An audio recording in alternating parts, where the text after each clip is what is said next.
We have a hearing on two bills, a discussion draft by our chairman, Mr. McClintock, to reauthorize the Lake Tahoe Restoration Act, and a bill by Representative Heck to rename the Nisqually National Wildlife Refuge.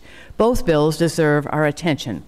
The Lake Tahoe region is a truly unique and special place. In fact, in August of 1944, my parents honeymooned there. But like many forested parts of the western United States, there is a serious risk of wildfire.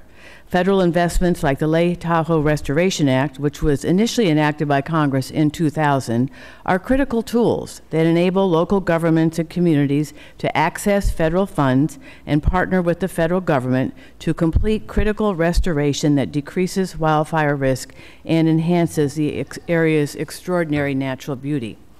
Reauthorization of this successful program is a bipartisan priority. In fact, last week, all 4 senators from California and Nevada introduced a reauthorization bill in order to increase the scale of forest restoration projects and invasive species monitoring in the region. The Senate bill is supported by a wide range of local stakeholders, including the Tahoe Regional Planning Agency, Keep Tahoe Blue, and the Nevada Conservation League.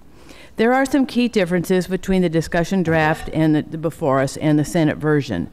The biggest and most stark difference is the amount of money authorized by each bill. The Senate bill would authorize $415 million over the next 10 years, and the discussion draft authorizes $60 million over that same period.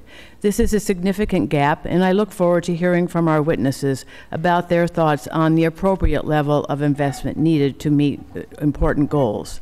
Section 4 of the discussion draft, which is titled, quote, Improved Administration of the Lake Tahoe Basin Management Unit, unquote, contains several additional provisions that are not in the Senate draft.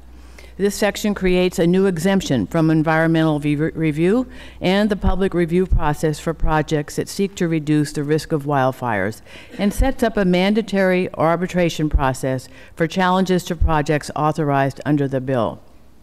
Arbitration for the type of projects envisioned by the discussion draft has the potential of limiting citizen opportunity to challenge land management decisions and should be carefully scrutinized. As I have said many times before this committee, public lands belong to all Americans, and the public deserves the right to provide input on how their lands are managed and for what purpose. While I have concerns with some of the language in the discussion draft regarding judicial review and the National Environmental Policy Act, it is encouraging to see this committee working on legislation that may gain some traction and could lead to directing critical federal funds to support restoration efforts in and around Lake Tahoe. I look forward to working with the majority to identify other regional priorities around the country under this jurisdiction of this subcommittee that we can work on together.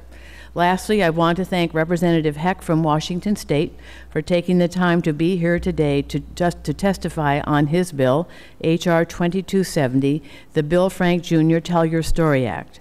I did not know Mr. Frank's story until I learned about this bill, and I think it is certainly one worth honoring. With that, Mr. Chairman, I yield back the remainder of my time. Great.